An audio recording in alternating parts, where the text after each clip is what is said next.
He is one of the most cheerful officers at the Delray Beach Police Department. Born in Haiti, Officer Rodner Guillaume moved to Delray Beach when he was 12. As a child, he spent his free time studying or playing soccer. But one of his uncles often beat him, once even breaking a rib. That abuse sparkled his dream to become a police officer. Hired by the Delray Beach Police Department in 2013, Officer Guillaume is now serving on the SWAT team. We wanted to hear from him, so I invite him to the show. Thanks for being here, Officer Rodner Guillaume. My pleasure. Also joining us is Rodner Guillaume's boss, Chief Jeff Goldman. It's an honor having you here, sir. Thank you for having me. Let me start with you, Officer Guillaume. Tell me a bit more about your story and what really happened with your uncle. Yes, just a little bit about me. I was born in Haiti. I moved here when I was 12 years old, but prior to moving here, like you just mentioned, I had an uncle that he wasn't such a pleasant guy to deal with, and he used to beat on me and left me with a broken rib at one time. But I guess you'd say the system in Haiti and here, it's a little different because here the police would normally be contacted and it would be dealt with accordingly, but that wasn't the case for me. But I did move here. I had to live with that, but I moved here. I tried to, just forget about that and move on, pretty much. You said every time I saw a guy in uniform, I thought that is going to be me. Was it always your dream to be an officer, or is there anything else behind your motivation? Yeah, I had a cousin of mine that was a police officer in Haiti. I actually have two, but at the time it was just that one. And every time I would see him in the uniform, I was like, wow, that's going to be me one day. And even moving here, it was the same way. Every time I saw a guy in uniform, I'm like, wow, he looks good. I want to be there one day. And here I am today. Chief Goldman, from the 156 officers, there are 2 Haitian American officers. Give us a brief description of your department, sir. First of all, the city is about 16 square miles. We have 64,000 residents, but that number swells up to over 100,000 with all the events we have in Delray Beach, along with an internationally renowned beach. The police department has 156 sworn officers, and presently we have 2 Haitian officers who speak Creole also. Should I add, in Delray Beach, there is a large Haitian community. Are you recruiting more Haitian Americans to join your department? Yes, we do. We have a very large Haitian community, and we're presently actively recruiting more Haitian officers. We do have 2 that are getting ready to come on board. One's in the academy, the other one starts the academy soon, so we will be up to 4, but presently there's 2 deployed throughout the city. Officer Guillaume is on the spotlight today. Colleagues call him Sunshine, the positive officer, the officer of the community. What makes him so special? He is very special. Rodner is one of our homegrown officers, as we call it. Rodner grew up in this community, went to school here, and we can talk a little bit about that, and wound up taking a job in the police department before becoming an officer, and now is one of our officers, and he is fantastic. Chief Goldman, share with our viewers the program you have at the Atlantic Community High School Criminal Justice Academy. Officer Guillaume came from that program, right? He did. The program is at our high school, at Atlantic Community High School. It's a criminal justice academy, and what happens is the students go through a 4-year program where when they complete, they're learning about law enforcement, traffic, crime, court, things like that. When they come out, they have the ability to get hired by the police department or continue on to college. Rodner went through the program. He came out. We wound up taking him on here in Delray Beach. He wound up starting as a community service officer, which is an employee that does not carry a gun but is able to do traffic enforcement, parking tickets and things like that, accidents. And from there, he worked himself up to become a police officer. So he's definitely what we're talking about when we're growing our own officers. Officer Guillaume, how would you describe your relationship with your fellow officers at the Delray Beach Police Department? I started working here in March of 2013. It's been really good. It's great here. The people that I work with, they're amazing. Starting down from officers to chief, everybody's just amazing, very good people to work with. I started really at the Atlantic High School program. We have a criminal justice program there. When I was there, I was in the program. When I graduated, I became a Delray Beach Police Explorer, and that's when it all started for me. You know, the Delray Beach Police Explorer, they sponsored me to the academy once they knew that I really wanted to become a cop, and we're here today. So. You are from Delray Beach. During my visit, you took me to your old school, your church. I saw your barber. What that means to you, keeping safe your community? You know, it's great. I mean, I just like the opportunity, you know, to be here and do what I can to help the ones that, you know, that are willing to let me help them. So far, it's been great. You know, I do meet people out there that are not very pleasant with me, but at the same time, I meet a lot more people that are very pleasant that I'm here, and it's really been great, to be honest with you. So. You heard Chief Goldman talking about the program at the Atlantic Community High School, a program you know well. Is that the reason you are now passing your knowledge to others?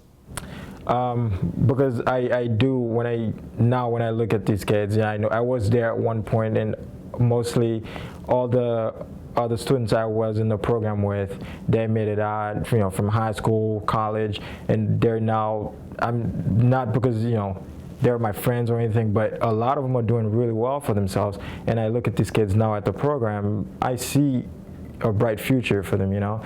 So that's why I like to help them and where I can, and if it's something they're missing or whatever they want, whatever they need to know, whatever. If I know it, I share it with them, so that way one day they can make it to where I am. Not saying I'm the best or anything. I hope they'll be better than me, but I do what I can to help. I want to go back to you, Chief Goldman. Delray Beach is a diverse community. Is it an important part of your plan to keep the force diverse as well? No, it's very important. I mean, you know, the national standard wants you to reflect the demographics of your community the best you can, and we've done a nice job here in Delray. We can always get better, but I agree 110% that, you know, having Haitian officers, African American officers, Hispanic officers working in those communities is a huge benefit. They understand the culture, they understand some of the things that are happening that, you know, myself would not understand, and, you know, those individuals, Haitians, African Americans, Hispanics, feel more comfortable talking to those officers, and Rodner has done an unbelievable job of connecting with that community. He's opened up lines of communication that we've never had before. There we go. Another compliment for you, Officer Guillaume. What is that telling you? All it tells me is that I am doing what I'm supposed to be doing, because the job is not always about arresting people and, you know, being mean all the time, but it's just because a lot of people, when they look at us, they say, oh, this guy is mean, I don't want to talk to the police, whatever. But walking around with a smile on your face, it makes people want to talk to you. They want to know about your story. They want to know why you're smiling all the time. And I like talking to people. So when I see somebody, I'm smiling, they walk up to me and start talking to me. It gives me great pleasure to talk to that person. And I get to know a lot of people that way. Do you feel a need to have more African American or Haitian American officers by your side? I do think it would be very beneficial, because we do, the Delray Beach alone, we have a lot of Haitians here. The majority of the population is Haitians. So yeah, having Haitian Americans here, it would help a great deal, you know. And a lot of times you'll, like for me especially, like you'll have the other officers that'll go out on a call, and people sometimes don't want to talk to them. Not people, but sometimes the Haitians. They feel comfortable talking to one of their own. So I do think having more Haitian American officers here would be helpful. Thank you so much, Chief Jeff Goldman and Officer Rodner Guillaume, for being here with us. Thank you. Thanks for having me, sir. What a wonderful story. A young man overcame adversities and now an agent of change. Thank you for watching.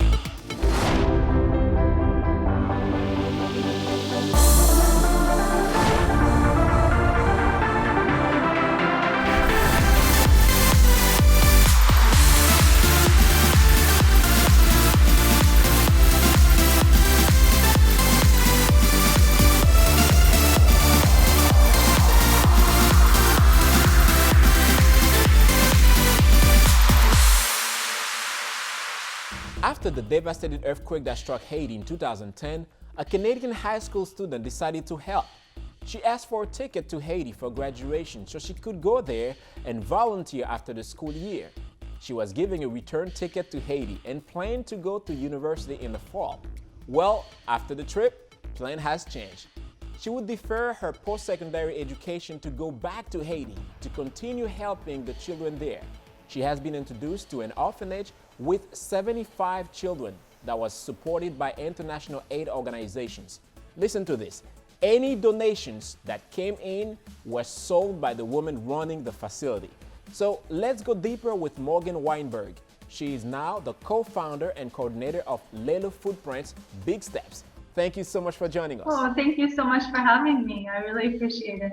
When you first came to Haiti, you have witnessed violence inside of the orphanage, a place where children had no sense of identity, simply being referred to as boy or girl. You said if a child disappeared, nothing would be done about it. What do you mean by that? In the beginning, I would just visit the orphanage every 2 or 3 days. And there would be days that, some of the children that were there last time weren't there anymore. And in 2011, I actually went to live in this orphanage alongside the kids. And, in the beginning, as being the only foreigner, the orphanage owner wouldn't beat the children in front of me. But after about 3 months, she would be beating the kids with sticks until they black out, calling dogs to come and fight them. These kids were so badly neglected. And when a kid would get really frail or really sick, all of a sudden they just wouldn't be there anymore. And there would be no explanation of where they went. Near the end of my 5.5 months living in that orphanage, the woman running the orphanage was actually offering to sell me children when I was 19 years old. And she was offering to sell kids for $800 each.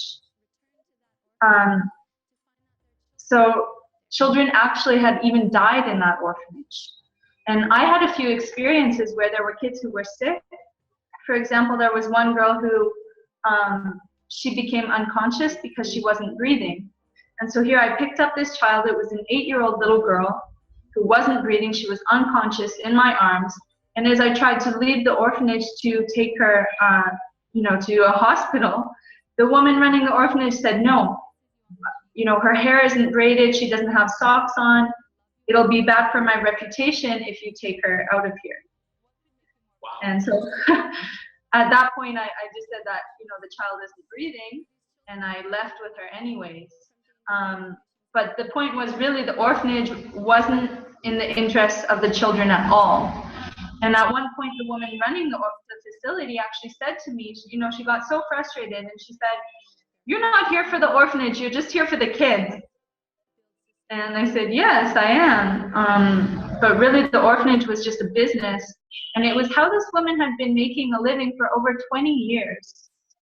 So there were generations of children who had been abused in this orphanage. And children had even died. There was actually, again, a 9-year-old little girl who had a block fall on her in 2012. And that child died in front of the other kids in the orphanage. Absolutely. Children are severely malnourished, no access to sanitation. So do they get medical care when they are sick or injured? This is one of over 600 orphanages that social services in Haiti have identified as being neglectful and abusive and needing to be shut down. So there are over 600 orphanages like this one. And the one that I was living in, when the kids were sick, they definitely did not get medical care. The kids would actually have to hide when they were sick. And they would find, a bush in the yard of the orphanage and hide under it. Because if they were seen laying down, the adults in the orphanage would actually come and beat them and say, you're not sick, you're just lying to get out of doing work. So when they actually were sick, they would have to hide. Wow. But you quickly learned the Creole language spoken. What gave you the ability to learn the stories of the children and how they had to come to live at the orphanage? Come to find out that many of these kids actually had families, right? As I started to learn Creole and I was able to communicate with the kids, I found out that of these 75 children, 73 of them had families, and they missed and loved their families. They were alive. And it was just a situation where the families were so impoverished, and the families were seeing this influx of aid coming to Haiti. But where is all of that aid going? It's not getting to these families in the mountainside, but it's going into institutions like orphanages in the bigger cities like Port-au-Prince. So most of these kids had actually been taken from more rural communities in southern Haiti, like Jeremy and Lekai. And the woman running the orphanage would actually go into their communities, and especially into their churches, claiming that she has this orphanage with foreign aid, saying that she can send the kids to school and university and feed them. And so these parents are so desperate that they think it's their child's only chance at an education or at getting any of that support that's coming into the country. So they give up their children, but then once they're in the orphanage, it's obviously a completely different story. Should I add, after several calls on the Haitian authorities to shut it down, that particular orphanage is actually closed? Tell me now a little bit more about Lelo Footprints, Big Steps, and its mission. I heard you have received no government funding. So when I first went to Haiti, as you said, I was just out of high school. I really had just intended on coming here for a few months to volunteer. And at that point, I felt so attached to this group of kids, and I felt that helping them was really more important than the other personal plans I'd had. So at that point, I started, when I was living in the orphanage in 2011, I started just with my own funds, my university savings and other funds I fundraised, to reunite these kids with their families and start sending them to school. And at that point, a nurse in Canada, her name's Sarah Wilson, sent me this email, and she said, "Do you want me to help create an organization to support what you're doing?" And of course I said yes. So Sarah and I co-founded this organization, Little Footprints, Big Steps, with the goal of helping kids leave this dangerous situation to reunite with their families. And not only have we been doing that for these kids in the corrupt orphanage, but I also started working with children who were in the streets, because I found it was really almost the same situation. These kids in the streets have families. Their families are just too poor to send them to school. So once we're able to offer more support, sending the child to school and regular visits to the family, this type of social support network allows the child to stay at home, but still have a better quality of life. If there's a medical emergency, we help take the child or his siblings to the hospital. So the main program of Little Footprints, Big Steps is reunifying children with their families, and then continued outreach to support them. But in addition to that, we have some children who are very vulnerable, who we just support with education. So we have about 250 children that are supported with education.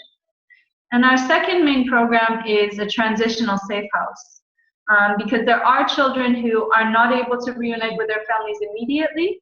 And that was actually an issue that I faced when I started advocating to close down this particular orphanage. Is that, okay, we have 75 children in a very dangerous situation, and we know this orphanage needs to be closed down, but then the next question is, where do we move the kids to? Because if we move them to an orphanage, well, then that orphanage is full, and it's perpetuating the problem.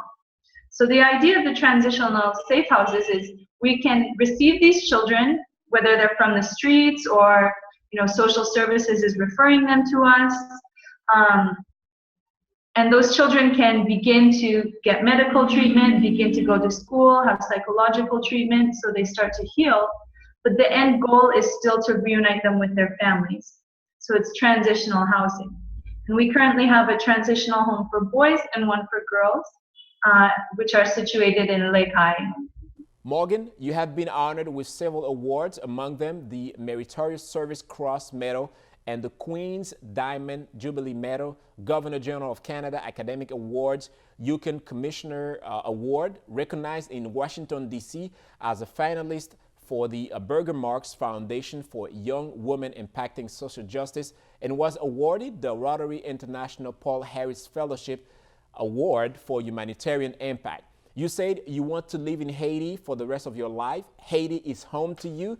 So I want to end that interview by asking you to send a positive message to our Haitian viewers. M'ta remen di tout moun ki en Haïti, c'est diaspora ou bien si en Haïti. Depuis nous garder situation pays à jodi a, pas penser ça va limiter nous, mais plutôt nous garder dans point fond nous yo. Parce que peuple haïtien gen un pile l'amour, li gen un pile tête ensemble, li gen un pile courage, toute souffrance yo ba nous plus courage.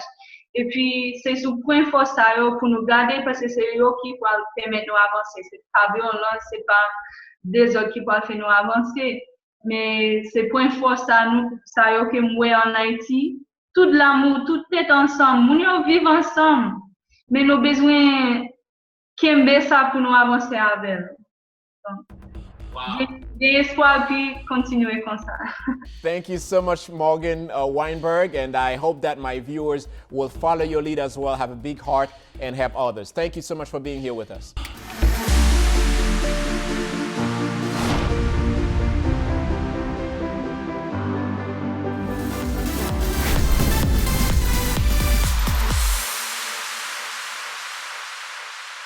Hi everyone, as you know, I enjoy bringing you great stories. Today, we welcome Haitian American businesswoman Liana Archer. When she was 8 years old, she had a vision to share her great-grandmother's recipe for an all-natural product with the world. So she began giving it out for free to now selling worldwide. Liana's Essentials is the result of 11 years of hard work. Welcome, Liana. Thank you so much for having me. Tell me more about your story. Well, as you mentioned, it has been 11 years in the making, but I began my company when I was 8 going on 9 years old. This was the original product. It was my great-grandmother's recipe. And I grew up using this product. It was the only product that I knew, and it worked wonders for me. And growing up, I would always have people, interested in using the same products that I was using. So after a while, getting asked the same questions over and over again, where can I buy this product? What do you use? That to me was my light bulb moment. And that's when I realized that I could market this product. But at the time, of course, I thought I was too young to do so. So I just started giving it out for free and people were willing to buy it. So, after a while, I just decided to get myself a business license, and that's where it all began. In 2008, your company made $100,000. That number has increased. You are now a millionaire, right? And your parents are now working for you. Yes, that's correct. Wow. And tell me about your starting. Did you have to borrow money from somebody else to start, or you started with your own money? I guess that's the beauty of the whole thing. I never really took a loan to be able to start this business. My startup revenue came from the customers who wanted the product. So I had the product available already. I just didn't have the startup capital. So my customers would put in an order and they would pay up front or give me a down payment, and I would provide them with the product. And that's how we started to generate some startup capital. Liana Archer, you're making history as a young entrepreneur, public speaker, and philanthropist. You have taken your experience on the road speaking to youth all over the country and has been profiled in Forbes, Success Magazine, and other publications. Why you feel it's important to share your story with others? I feel it's really important because I am just the average person.